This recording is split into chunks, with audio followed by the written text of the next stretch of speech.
영국의 청년이 외국에서 일을 하기 위해 갔다가 많은 고생을 하고 고향으로 돌아가야지 생각을 하게 되었는데 수중에는 집에 돌아갈 배를 탈 수 있는 뱃삭을 치를 수 있는 정도밖에는 돈이 없었습니다.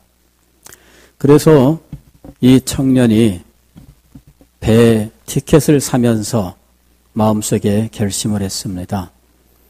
이 배가 자기 고향의 항구에까지 도착하려면 사흘이 걸리는데 사흘을 굶고 견디고 가자 하는 것이었죠. 그래서 이 청년이 배에 타자마자 그냥 배 가장 밑에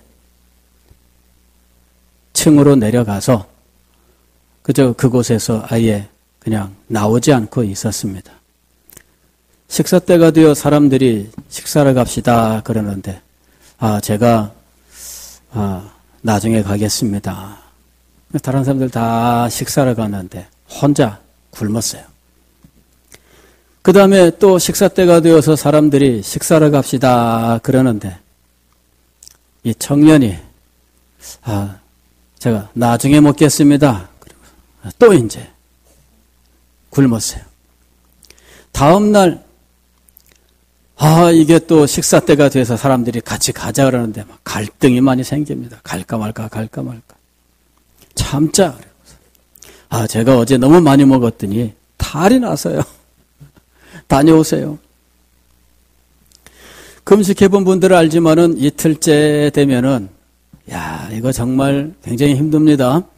저도 청년 시절에 금식하러 간다고 기도원회를 올라갔는데 다음 날 옆에 사람이 가방을 뒤적거리는데 비닐봉지 소리가 빠시락 나니까 눈앞에 보름달 빵이 보이는 거예요. 이렇게.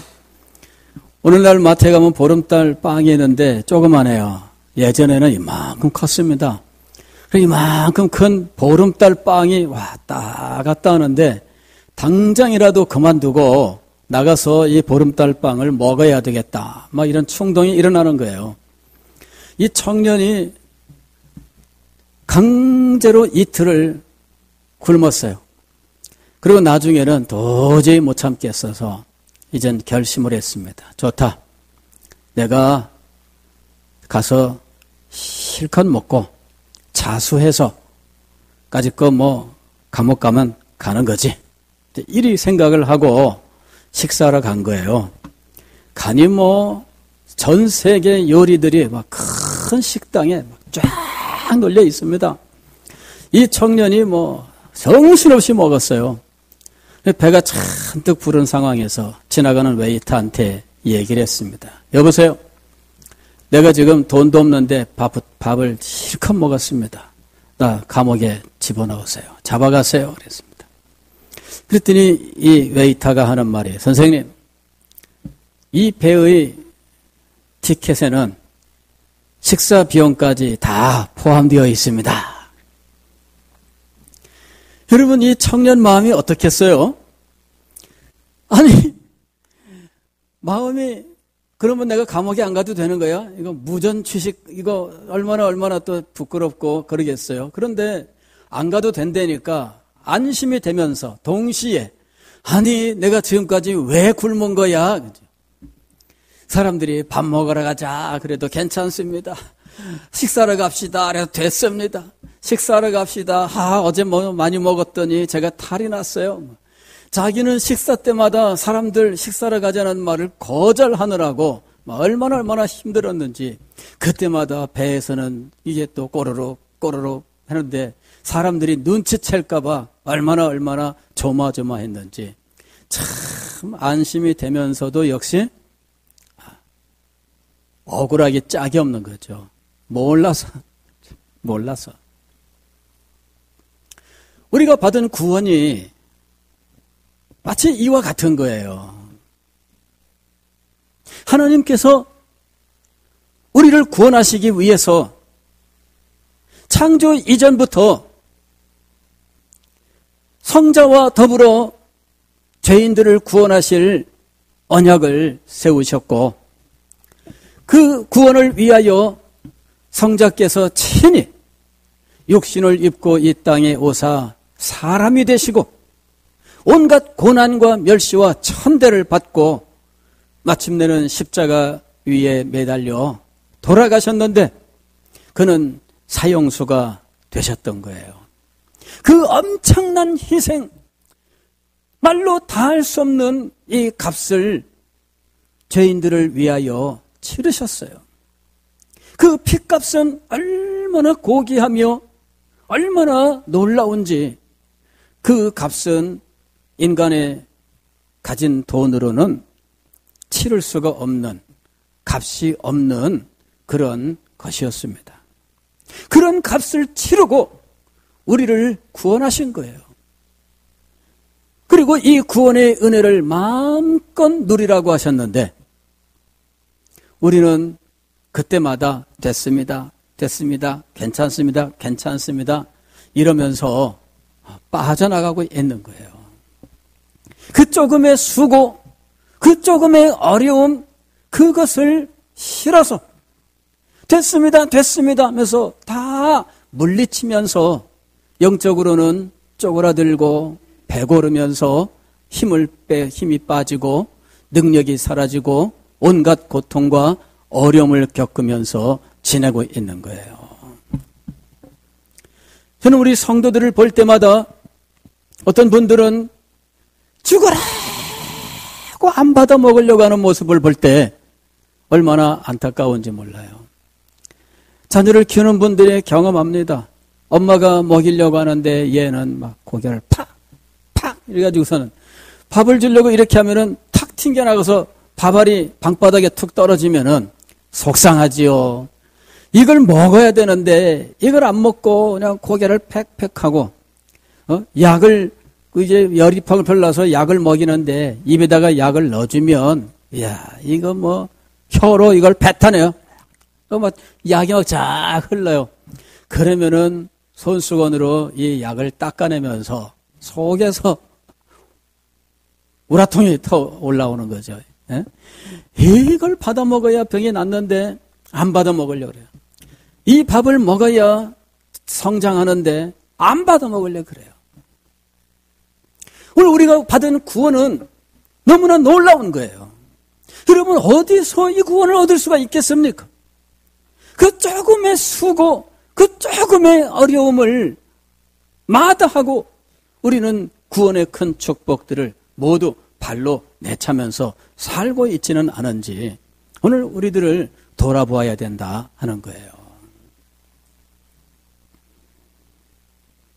성경은 우리가 얻은 구원에 대해서 얼마나 놀라운 것들을 약속하고 있는지 하나님께서는 이 성경의 말씀 속에 우리가 가진 구원의 티켓이 누릴 수 있는 엄청난 복들을 담아 알려주고 계시는 거예요. 그런데 우리는 이 내용도 제대로 공부하지 않습니다.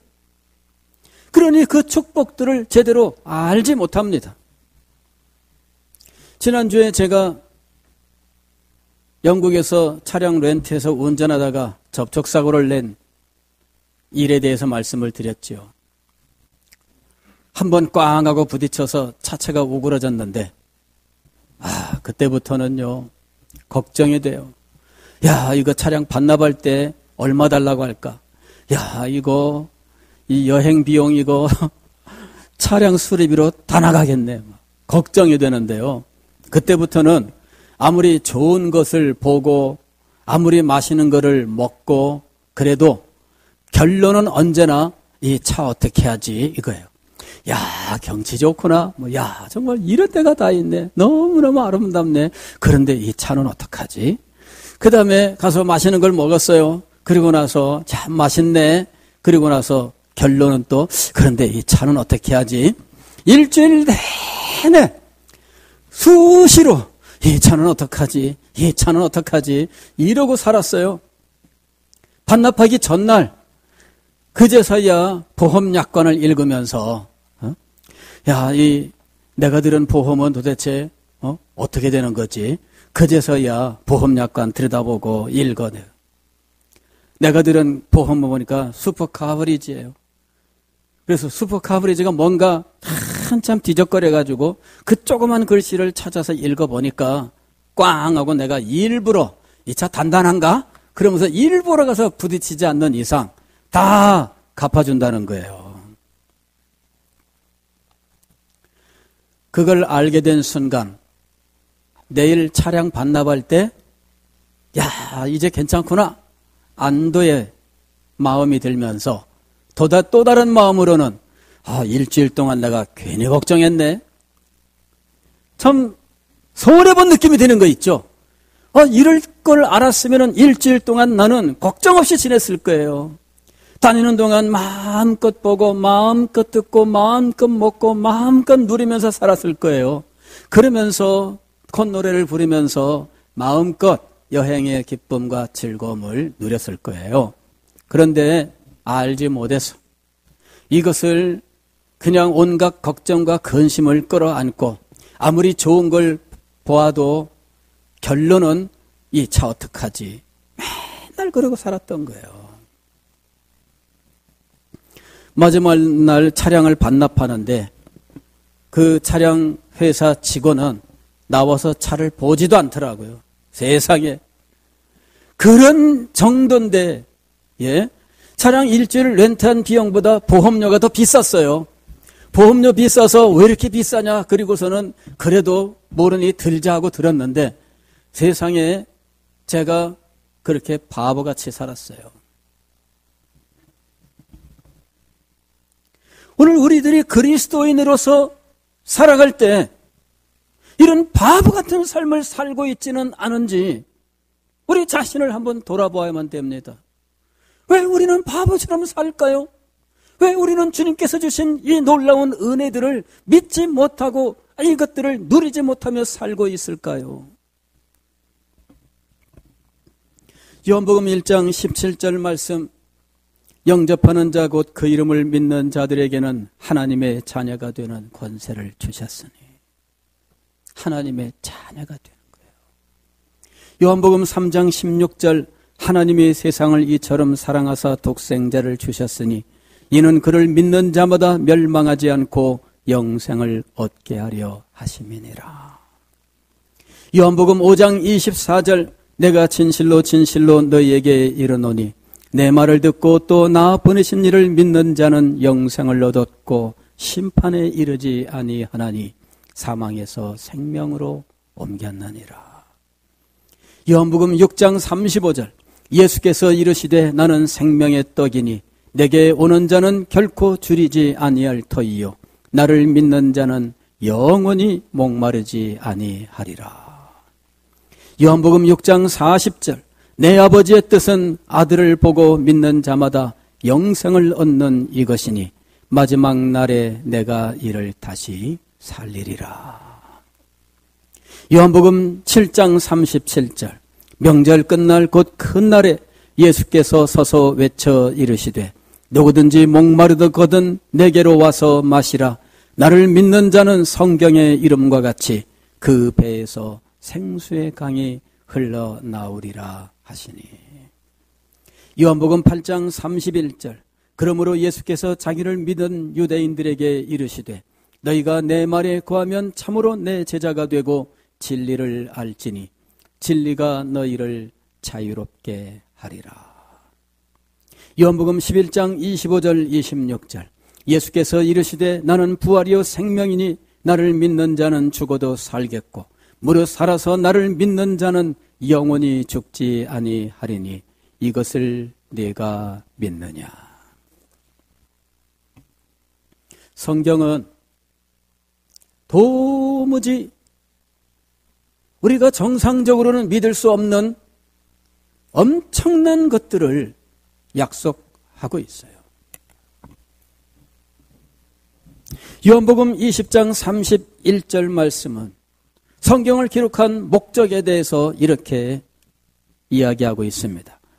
오직 이것을 기록함은 너희로 예수께서 하나님의 아들일 그리스도이심을 믿게 하려 함이요 또 너희로 믿고 그 이름을 힘입어 생명을 얻게 하려 함이니라. 여러분, 우리가 받은 이 구원, 하나님께서 성자와 언약을 맺으시고 우리를 위하여 은혜 언약을 작정하시고 이 은혜 언약을 통하여 믿는 자에게 주시기로 약속하신 이 복음의 축복은 너무나 놀라운 거예요. 이것을 다 진술할 수가 없어서 성경은 다양한 모습으로 이것을 우리에게 진술하고 있는 것입니다. 오늘 우리가 읽은 로마서 8장 29절 30절도 우리가 얻은 복음의 축복의 지극히 작은 한 면을 우리들에게 보여주고 있는 겁니다. 하나님이 우리를 미리 아시고 우리를 그 아들의 형상을 본받게 하시기 위하여 우리를 예정하사 우리를 부르셨는데 우리를 부르시고 부르신 그들을 또한 의롭다 하시고 의롭다 하신 그들을 또한 영화롭게 하셨느니라. 하나님께서 우리에게 주신 이 복음의 축복은 너무나 놀라운 것입니다. 여러분, 그것이 작은 것이라면 창조 이전부터 성부와 성자 사이에 죄인들의 구원을 위한 언약을 맺을 필요가 없습니다. 죄인들의 구원을 위하여 성령을 보내시고 역사하실 이유가 없습니다. 성자께서 친히 육신을 입고 인간이 되시고 고난당하시고 죽음을 죽어야 될 이유도 없습니다. 우리에게 주실 것들이 너무나 크고 놀랍기 때문에 하나님께서 친히 핏값을 치르셨던 것입니다. 로마서 8장은 1절에서 이 놀라운 사실을 이렇게 선언합니다. 그리스도 예수 안에 있는 자에게는 결코 정죄함이 없나니. 더 이상 하나님께서 우리의 죄로 우리를 심판하지 않으신다는 것입니다. 요한복음 5장 24절에서 심판이 없고 그랬습니다. 더 이상 우리의 죄로 말미암아 하나님께서 재판정을 열지 않으신다는 이야기입니다. 우리는 재판에 회부되지 않습니다. 왜냐하면 우리 구주 예수 그리스도의 죽으심과 부활에 우리 또한 함께 죽고 부활하기 때문입니다. 그래서 그리스도 예수 안에 있는 자에게는 결코 정죄함이 없다라고 이야기합니다. 이제 우리에게는 새로운 법이 적용이 되는데 그리스도 예수 안에 있는 생명의 성령의 법이 죄와 사망의 법에서 해방하였습니다. 죄와 사망이라고 하는 것에 매여 살던 우리들, 그 법칙에서 우리는 벗어나지 못한 채 죄와 사망의 법의 적용을 받아서 죄값을 치르고 죽어야만 되는 비참한 존재였는데 죄로 말미암아 그리고 심판으로 말미암아 우리는 이 땅의 온갖 불행과 고난 속에서 신음하며 살 수밖에 없는데 이제 그리스도 예수 안에 있는 자에게는 생명의 성령의 법이 역사하고 있다는 것입니다. 그리고 성령이 역사하는 이 사람은 하나님의 자녀입니다. 하나님의 자녀이면 상속자입니다. 하나님의 자녀는 하나님의 사랑을 한없이 받는 존재이며 그는 결코 하나님의 사랑에서 그 무엇도 끊을 수가 없는 존재가 된 것입니다. 그러나 이 모든 일에 우리를 사랑하시는 이로 말미암아 우리가 넉넉히 이기느니라. 내가 확신하노니 사망이나 생명이나 천사들이나 권세자들이나 현재 일이나 장래 일이나 능력이나 높음이나 깊음이나 다른 어떤 피조물이라도 우리를 우리 주 그리스도 예수 안에 있는 하나님의 사랑에서 끊을 수 없으리라.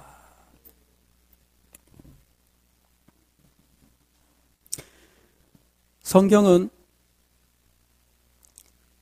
우리의 구원을 다양한 것으로 표현하고 있지만 그 중에서도 우리의 구원을 표현하는 가장 감격적인 표현 중에 하나는 하나님과 우리의 관계에 대한 거예요. 그 관계를 어떻게 표현하고 있느냐 하면 하나님은 우리의 아버지가 되시고 우리는 하나님의 자녀라고 하는 거예요.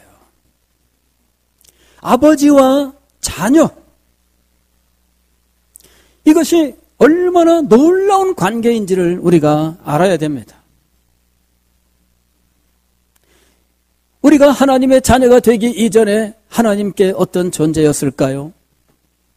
로마서 5장에서는 우리가 죄인 되었을 때에, 우리가 원수 되었을 때에 이런 표현을 사용합니다. 우리가 죄인이었습니다. 우리가 하나님께 원수였습니다.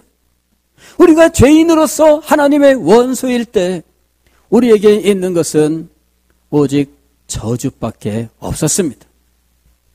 저주 속에서 우리는 신음하며 살았던 거예요.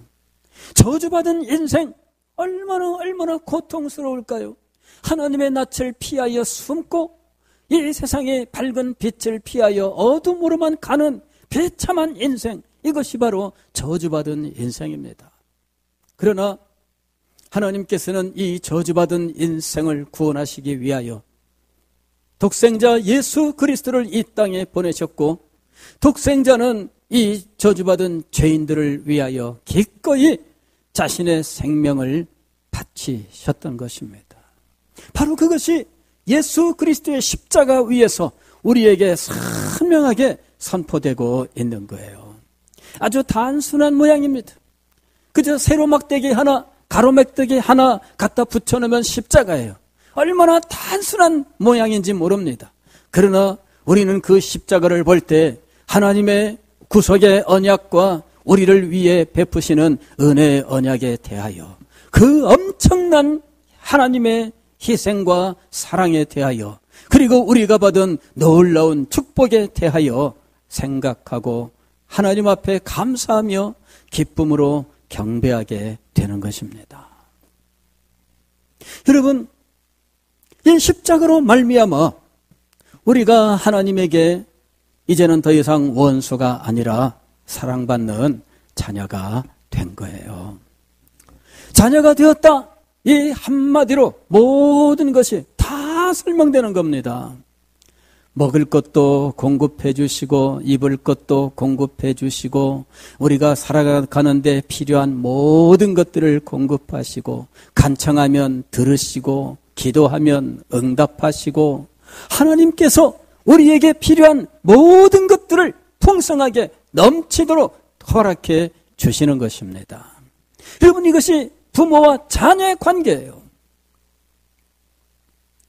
성경은 우리에게 우리가 받는 축복들을 세밀하게도 이야기하지만 그저 한마디로 이 모든 것들을 제시하고도 있다는 거예요. 너희는 하나님의 자녀다. 이 한마디로 모든 것이 다 설명되는 거예요. 예전에 주일학교에서 부르던 노래가 있잖아요. 나는 왕자다, 나는 공주다, 이런 아주 간단한 노래이지만 내가 왕이신 하나님의 자녀로서 왕자가 되고 공주가 되었다. 그 한마디로 다 통하는 거예요. 오늘도 우리 성경은 우리를 무엇으로 삼으셨다 그래요? 하나님의 자녀로 삼으셨습니다. 하나님과의 관계가 정상적으로 회복이 되었습니다. 그러므로 하나님과의 교제 속에서 우리는 말할 수 없는 기쁨을 누립니다. 하나님의 사랑이 우리에게 한량없이 임하고, 우리 또한 하나님을 향한 사랑이 우리의 영혼 속에서 무럭무럭 자라나고 이것이 차고 넘칩니다. 그래서 하나님의 사랑과 우리의 사랑이 함께 만날 때, 그때 우리는 이 세상에서는 누릴 수 없는 얼마나 기쁘고 영광스러운 축복을 누릴 수 있게 되는지, 이런 모든 것들이 우리의 삶 속에 미치고 있는 거예요. 우리의 생활 세밀한 곳까지 하나님의 사랑이 미치고 있는 것입니다. 이렇게 하나님과의 관계가 회복되므로 우리는 우리의 삶의 모든 부분에서 회복을 경험하게 돼요. 먼저는 자기 자신과의 관계가 회복이 됩니다. 우리는 자기 자신에 대해서 늘 불만족하는 삶을 살고 있어요. 물론 자기 얼굴에 대해서 만족하지 않으면 못 산다 그러죠. 우리가 볼 때는 못생긴 사람인데 그 사람은 거울을 보면서 아주 흐뭇하게 기뻐하고 있는 거예요. 그러면서 역시 내가 그래도 코 하나는 기가 막히구만. 이러면 이제 자기 얼굴을 보면서 그래도 만족하고 있는 거예요. 그러나 속마음 깊은 곳을 가게 되면 그래도 역시 마음속에 불만이 있어요. 그런 것들이 자기 자신의 말과 행동, 다른 사람의 말과 시선에 대한 나의 반응, 이런 것들을 결정짓고 있다는 것이죠. 저도 여러 가지로 마음에 들지 않는 부분들이 있어요. 제 마음속에 나는 정말 이런 부분은 정말 좀 마음에 안 든다. 이런 부분들이 제게 있습니다. 그런 것 때문에 원망할 수도 있고 그런 것 때문에 불평할 수도 있죠. 그리고 그 부분을 누군가가 건드리면 안 참는다. 그러면서 뻥 하고 터지는 거예요. 그런데 제가 예수 그리스도를 만났습니다. 그 속에서 하나님의 한량없는 사랑을 깨달았습니다. 하나님께서는 나의 이런 모습까지 다 용납하셨고 하나님께서는 나의 이런 모든 것들까지 다 사랑하셨구나. 그것을 깨닫게 되었을 때 더 이상 나는 내가 불평하고 원망하던 여러 가지 일들에 대해서 자유를 얻게 되었던 거예요. 여러분, 부모는 그렇지 않습니까? 부모는 자녀들의 어떤 연약한 부분들을 볼 때에 너는 이것 때문에 내 자녀가 아니야. 이러는 부모가 있다면 이건 정상이 아닙니다. 어떻게 부모가 그럴 수가 있어요? 예전에 우리 후배가 아이를 낳았는데 이 아이가 딸내미인데 이렇게 제가 이렇게 볼 때에는 이 딸내미가 딸내미처럼 이쁘고 막 이렇게 안 한 거예요. 그래서 제가 속으로 이 녀석 좀 그 딸내미 같으면은 좀 여자처럼 곱상하고 좀 미녀형으로 태어나지. 이제 이런 마음을 가졌어요. 예, 죄송합니다. 예, 그냥 그런저런 생각이 스쳐 지나간 겁니다. 근데요, 신기하게도 우리 후배가 그 딸내미를 얼마나 이뻐하는지 맨날 보면은 안고 쪽쪽하고 빨고 난리가 나요. 그래서 이게 보면서 그래도 엄마는 저 딸내미가 그렇게 이쁘고 사랑스러운 모양이구나. 제가 속으로 많이 깨달았어요. 옆에서 보는 나는 남이잖아요. 남이니까 우리 어떤 선배 목사님은 신방 가서 딸내미 이렇게 볼 때 이렇게 이야기하면은 이제 그 딸내미를 이제 이쁘지 않다는 표현을 이분이 어떻게 하셨냐면 이래서 장군감이네 그랬다는 거예요. 그래서 그 얘기 들을 때마다 아이고 참 부모님 마음이 어땠을까, 그죠? 예. 부모의 눈에는 어때요? 다 사랑스러워요. 다 이쁘고요. 그 약점이 있으면 그 약점 때문에 더 사랑하고 아끼게 돼 있어요. 부족한 부분이 있으면 그 부분까지도 사랑하는 것이 부모 아닙니까? 연약한 부분이 있으면 그 연약한 부분을 대신 감당해 주려고 모진 희생도 마다하지 않는 것이 부모 아니겠습니까? 하나님께서 우리를 그렇게 품에 안으셨습니다. 하나님께서 우리의 모든 것을 그대로 사랑하셨어요. 내 모습 이대로 주 받으옵소서. 여러분, 우리가 하나님 앞에 나아가서 예수 그리스도의 십자가를 붙들 때 우리는 하나님께서 내 모습 이대로 나를 받으셨음을 깨닫게 되는 거예요. 그래서 하나님 감사합니다. 내 이 모습을 다른 사람은 싫어하고 다른 사람들은 손가락질할 수 있지만 그러나 하나님은 나를 사랑하시고 용납하여 주시고 품에 안아주시니 진정 감사합니다. 그 다음부터는요, 자기 자신을 내가 방어하려고 하지 않아도 돼요. 누가 뭐라고 한다고 해서 팩팩 토라지고 누가 뭐라고 했다고 해서 그것 때문에 원한 품고 그렇게 하지 않습니다. 왜냐하면 내게는 이 모든 것들을 용납하시고 품에 안으시고 오히려 이것들조차도 사랑하시는 아버지께서 계시기 때문이죠.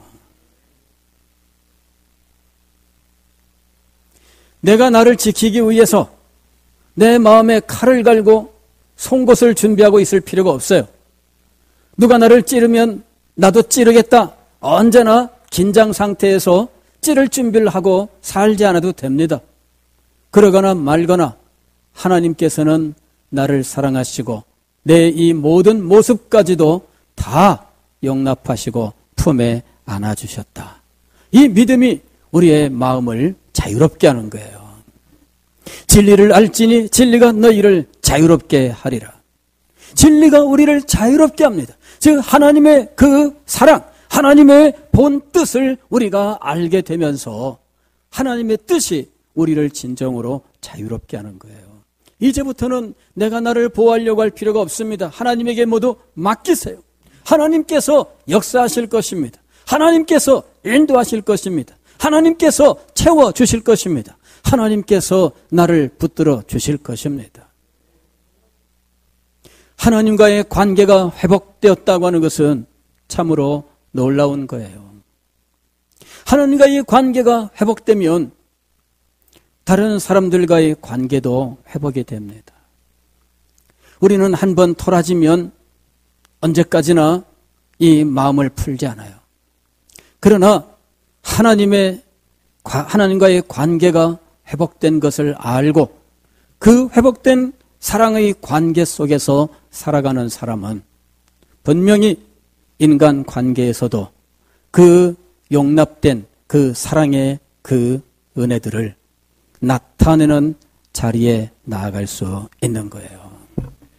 여러분, 우리가 심리학적으로 늘 이야기하는 게 그거잖아요. 어떤 사람이 공격적이고 늘 어떤 사람의 말들을 오해하고 늘 그 말꼬리 붙잡고 싸운다면 우리들이 하는 말이 뭐예요? 자랄 때 부모님의 사랑을 못 받았나? 이런다고요. 부모님의 사랑을 못 받았나?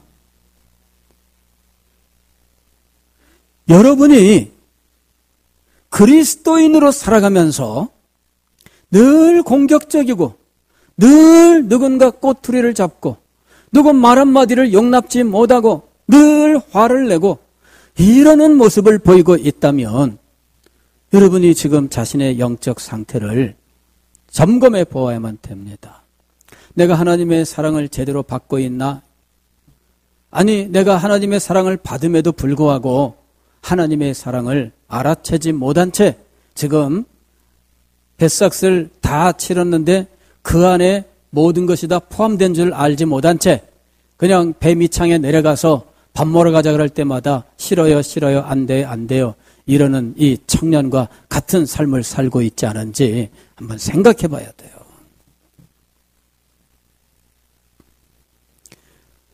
하나님께서 우리에게 주신 이 구원은 너무나 놀라운 것입니다. 하나님과의 관계의 회복, 우리는 하나님의 자녀가 되고 하나님은 우리의 아버지가 되셨다고 하는 이 놀라운 관계로 우리에게 제시된 이 복음의 축복들을 우리들이 깊이 깊이 묵상하고 그것을 제대로 누릴 수 있어야 한다는 것이죠. 조금 힘들고 어렵다고 이런 것들을 모두 다 저버리고 살아가는 사람들이 있습니다. 어떤 사람이 얼마나 게으른지 옆에 밥그릇을 놓고 그것을 떠먹는 거 귀찮아서 굶어 죽었다는 우스운 이야기가 있잖아요. 예? 그래 옆 사람이 하도 답답해서 이 밥을 떠넣어준 거예요. 야, 그렇게 귀찮냐? 그러면은 내가 입에다가 밥을 넣어줄게. 밥을 넣어줬더니 씹는 것도 귀찮아. 그랬다는 이야기가 있어요. 그냥 이야기일 뿐이지만 그러나 여러분 우리에게 시사하는 바는 아주 많아요. 우리 성도들의 모습을 보면 여러분 그런 분들의 모습들이 보인다는 거예요. 이게 남의 얘기고 어찌 그런 일이 있을까? 이야기를 꾸며도 억지네. 그리 생각할지 모르지만 그러나 여러분 실제로 영적으로 그런 성도들이 있다는 거예요.